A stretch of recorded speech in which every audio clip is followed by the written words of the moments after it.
दोस्तों अगर आप ट्रेडिंग करते हैं तो आपके साथ ऐसा कई बार हुआ होगा कि आपने पूरी रिसर्च करने के बाद ट्रेड लिया, आपको ट्रेड लेने के बाद प्रॉफिट दिखाई भी दिया बट लास्ट में आपको लॉस हो गया। अगर आपके साथ ऐसा हुआ है तो इसका मतलब है कि आपको ट्रेडिंग करनी तो आती है और आपकी स्ट्रैटेजी में भी कोई कमी नहीं है। बस प्रॉब्लम यह है कि आप अपने इमोशंस पर कंट्रोल नहीं रख पाते हैं और आपके इमोशंस जैसे कि fear, greed, pride, anger, impatience की वजह से आपको लॉस हो रहा है, जो कि साइकोलॉजी का पार्ट है। तो दोस्तों अगर आप अभी भी अपनी ट्रेडिंग साइकोलॉजी पर ध्यान नहीं देते हैं तो आपको ऐसे ही लॉस होता रहेगा और लास्ट में आप निराश होकर स्टॉक मार्केट छोड़ देंगे और उन 95% लोगों में आ जाएंगे जो ट्रेडिंग में पैसे डुबाते हैं। जबकि अगर आपने आज इस वीडियो को ध्यान से देखकर अपनी ट्रेडिंग साइकोलॉजी को ठीक कर लिया, अपने इमोशंस पर कंट्रोल करना सीख लिया, तो आप ट्रेडिंग से अच्छे पैसे कमा पाएंगे और उन 5% लोगों में आ जाएंगे जो ट्रेडिंग से कमाते हैं। क्योंकि ट्रेडिंग में स्ट्रैटेजी सिर्फ 20% ही काम करती है, बाकी 80% आपकी साइकोलॉजी ही इंपॉर्टेंट है।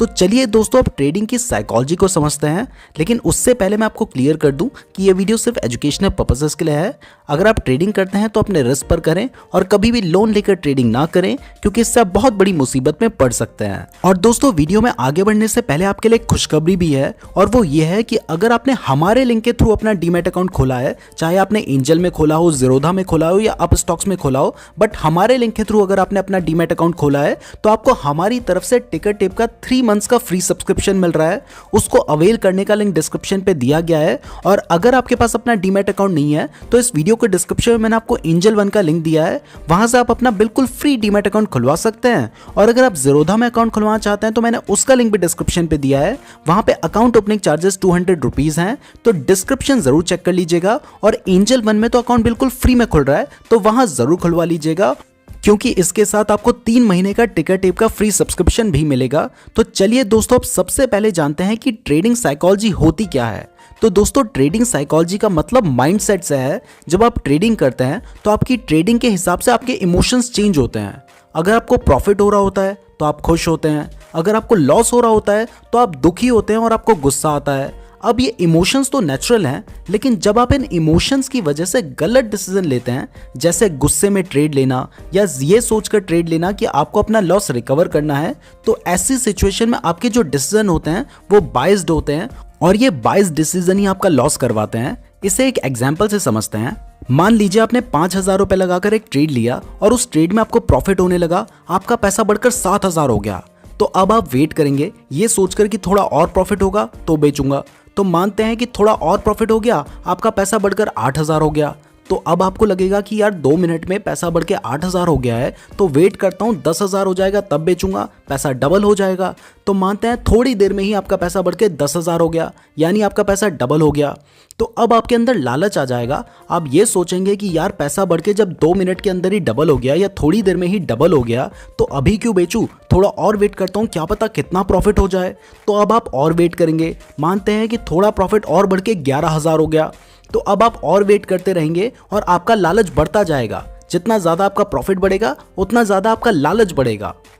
और इसमें आपकी कोई गलती नहीं है, ये ह्यूमन नेचर है। जैसे जैसे प्रॉफिट बढ़ता है वैसे वैसे हमारा लालच भी बढ़ता है। लेकिन मान लीजिए कि अब 11,000 का प्रॉफिट होने के बाद शेयर की प्राइस गिरने लगी, क्योंकि कितना ज़्यादा बढ़ेगी, एक टाइम के बाद गिरेगी भी। तो मानते हैं अब गिरकर आपका प्रॉफिट 9,000 का हो गया। तो अब आपको लगेगा कि यार एक बार वापस 10,000 हो जाए ना तब बेच दूंगा। मतलब उस टाइम पे भी आप सेटिस्फाइड नहीं होंगे, आपके जो इमोशंस है वो उस टाइम पे भी कंट्रोल पे नहीं रहेंगे। तो अब मानते हैं कि आपको थोड़ा और लॉस हो गया और आपका पैसा घटकर 6,000 हो गया। तो अब आप बहुत ज़्यादा दुखी हो जाएंगे, खुद को कोसने लगेंगे कि यार जब पैसा 10,000 हो गया था तब नहीं बेचा, अब 1,000 रुपए के प्रॉफिट में क्या बेचूं। तो अब आप सोचेंगे कि यार थोड़ा वेट और करके देख ही लेता हूं, क्या पता वापस प्रॉफिट हो जाए। लेकिन इस बार आपका प्रॉफिट बढ़ने की जगह आप लॉस में आने लगे और आपको 500 रुपए का लॉस होने लगा। अब ये देखकर आपको गुस्सा आने लगेगा और बहुत ज़्यादा दुखी भी हो जाएंगे कि यार अच्छा खासा प्रॉफिट हो रहा था, 1,000 रुपए के प्रॉफिट में ही बेच देता, अब तो 500 रुपए का लॉस होने लगा। अब आप यहाँ पे सोचेंगे कि यार नहीं चाहिए प्रॉफिट, बस मेरा पैसा वापस आ जाए, वापस मुझे कोई लॉस ना हो तो बेच दूंगा। लेकिन हो सकता है इसके बाद आप और लॉस में जाने लगे और आपको 2,000 रुपए का लॉस होने लगे। तो यहाँ पे आपको और ज़्यादा डर लगने लगेगा। आपको लगेगा कि यार कहीं सारा लॉस ना हो जाए इससे पहले कि बेच देता हूँ, और आप उसे लॉस में बेच देंगे।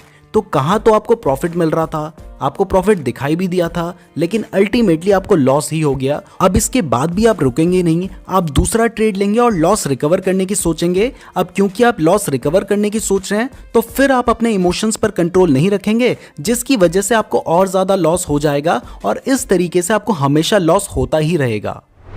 तो अगर आपके साथ ऐसा हो रहा है, जो कि मैं जानता हूं कि आप में से ज्यादातर लोगों के साथ ऐसा हो रहा होगा, तो इसका मतलब है कि आपको अपने इमोशंस पर कंट्रोल करने की जरूरत है। बट दोस्तों प्रॉब्लम यह है कि इमोशंस पर कंट्रोल करना कुछ ऐसा नहीं है कि मैं आपको आज कहूं कि भाई आज से लालच मत करना, आज से डरना नहीं, तो आप लालच करना या डरना बंद कर देंगे। जैसे आप ट्रेड लेंगे ना, उसके बाद वो सारे इमोशंस वापस आ जाएंगे। तो इसके लिए आपको कुछ रूल्स सेट करने होंगे और उन रूल्स को जब आप स्ट्रिक्टली फॉलो करेंगे तभी आप उन इमोशंस को कंट्रोल कर पाएंगे। तो चलिए दोस्तों अब उन रूल्स को जानते हैं। सो दोस्तों पहला रूल है कि जब भी आप ट्रेड करते हैं तो किसी ना किसी लॉजिक के बेसिस पे करें। यानी आपको पता होना चाहिए कि अगर आपको लगता है कि शेयर की प्राइस बढ़ेगी तो वो क्यों बढ़ेगी, उसके पीछे कोई लॉजिक होना चाहिए। चाहे आप सपोर्ट रेजिस्टेंस देख रहे हो, मूविंग एवरेज देख रहे हो, कैंडलस्टिक पैटर्न देख रहे हो, इंडिकेटर्स देख रहे हो या फिर प्राइस एक्शन का यूज कर रहे हो, चाहे आप कोई भी लॉजिक यूज कर रहे हो, लेकिन कोई ना कोई लॉजिक होना चाहिए जिसकी वजह से आप उस ट्रेड को ले रहे हैं। क्योंकि जब आप किसी लॉजिक के बेसिस पे ट्रेड करेंगे तब आप उस ट्रेड पर कॉन्फिडेंट रह पाएंगे। और अगर आप बिना किसी लॉजिक के ट्रेड करेंगे तो आपको कुछ समझ नहीं आएगा कि कहां पर बाय करना है, कहां पर सेल करना है, प्राइस कितना बढ़ेगी, कितना गिरेगी, और बिना लॉजिक के आपके गलत डिसीजन लेने के चांसेस बढ़ जाएंगे और फिर आप इमोशनल ट्रैप में फंस जाएंगे। इसलिए हमेशा लॉजिक का यूज करें। अब दोस्तों सेकंड रूल अपने इमोशंस पर कंट्रोल करने के लिए बहुत ज्यादा जरूरी है और वो रूल ये है कि ट्रेड लेने से पहले ही आपको डिसाइड करना होगा कि आपका रिस्क और रिवॉर्ड रेशियो क्या होगा, या कहें कि आपका टारगेट और आपका स्टॉप लॉस क्या होगा। अगर आप पहले से स्टॉप लॉस और टारगेट डिसाइड नहीं करेंगे तो हो सकता है कि आप एक या दो बार उम्मीद से ज्यादा प्रॉफिट आपको हो जाए, लेकिन ज्यादातर ट्रेड्स में आपको लॉस ही होगा और जितना प्रॉफिट आप अर्न करेंगे उससे ज्यादा आपको लॉस हो जाएगा। इसलिए आपको ट्रेड लेने से पहले ही डिसाइड कर लेना है कि आपका रिस्क कितना होगा, यानी आपका स्टॉप लॉस कहां पे होगा, और आपका रिवॉर्ड कितना होगा, यानी कि आप टारगेट कितना रखेंगे। एग्जाम्पल, अगर आप 5,000 रुपए लगाकर ट्रेड ले रहे हैं तो आपने पहले ही डिसाइड कर लेना है कि आप कितना रिस्क ले सकते हैं या आप कितना रिस्क लेना चाहते हैं। अगर आप 1,000 रुपए का रिस्क लेना चाहते हैं तो फिर आप किसी भी हालत में उससे ज्यादा रिस्क ना लें। ज्यादातर लोग ये सोचकर स्टॉप लॉस नहीं लगाते हैं कि कहीं स्टॉप लॉस हिट होने के बाद प्राइस बढ़ गई तो नुकसान हो जाएगा। उनका ये सोचना गलत भी नहीं है क्योंकि ऐसा होता है, लेकिन यहाँ पर आपको ये भी सोचना चाहिए कि अगर आपने स्टॉप लॉस नहीं लगाया और प्राइस बहुत ज्यादा गिर गई तो उसके बाद आपके पास कोई भी ऑप्शन नहीं बचेगा। इसलिए स्टॉप लॉस जरूर लगाएं और इसके साथ ही रिवॉर्ड या टारगेट भी डिसाइड कर लें। यानी अगर आपने 1,000 रुपए का रिस्क ले रहे हैं तो उस हिसाब से आप 2,000 रुपए का टारगेट रखो, उतना टारगेट होने पर सेल कर दो। और अगर आप एक फिक्स टारगेट नहीं रखना चाहते तो आप ट्रेलिंग स्टॉप लॉस का यूज कर सकते हो। ट्रेलिंग स्टॉप लॉस का मतलब होता है कि जब आप प्रॉफिट में आ जाते हैं तो उसके बाद आप अपना स्टॉप लॉस चेंज कर सकते हैं। जैसे जैसे प्राइस बढ़ती जाए आप उस हिसाब से अपना स्टॉप लॉस भी बढ़ाते जाओ ताकि प्राइस गिरे भी तो भी आप प्रॉफिट में ही रहो। एग्जाम्पल, अगर आपने 50 रुपए की प्राइस में शेयर बाय किया है और उसके बाद उस शेयर की प्राइस बढ़कर 60 रुपए हो गई, यानी आप प्रॉफिट में आ गए, तो अब आप 55 रुपीज का स्टॉप लॉस लगा लो। इससे अगर प्राइस गिरती भी है तो भी आपका शेयर 55 रुपीज में सेल हो जाएगा और क्योंकि आपने 50 रुपीज में बाय किया है तो आप प्रॉफिट में ही रहोगे।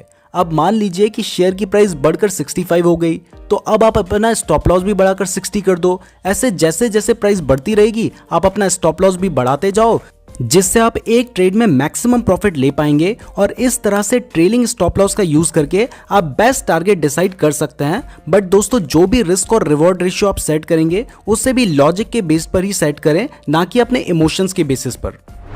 ना दोस्तों, हमारा जो थर्ड रूल है वो बहुत ज्यादा इंपॉर्टेंट है पर बहुत ही कम लोग इसको फॉलो कर पाएंगे, और वो ये है कि आपको लॉस रिकवर करने की नहीं सोचनी है।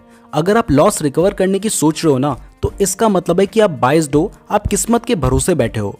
क्योंकि अगर आप लॉजिक के बेसिस पे जाएंगे तो आप कभी भी लॉस रिकवर करने की नहीं सोचेंगे, बल्कि हर ट्रेड को एक नया ट्रेड कंसीडर करेंगे। क्योंकि आपको एक ट्रेड से कितना प्रॉफिट हो सकता है वो इस बात पर डिपेंड नहीं करता कि आपने इससे पहले वाले ट्रेड में कितना लॉस करवाया है। तो हर ट्रेड को एक नया ट्रेड कंसीडर करो और ये मत सोचो कि आपको लॉस रिकवर करना है। जो बीत गया उससे सीख लेकर आगे बढ़ो, उसको रिकवर करने की सोचोगे तो आपका डिसीजन बाइस्ड होगा और इस वजह से आपको लॉस होने के चांसेस और ज्यादा बढ़ जाएंगे।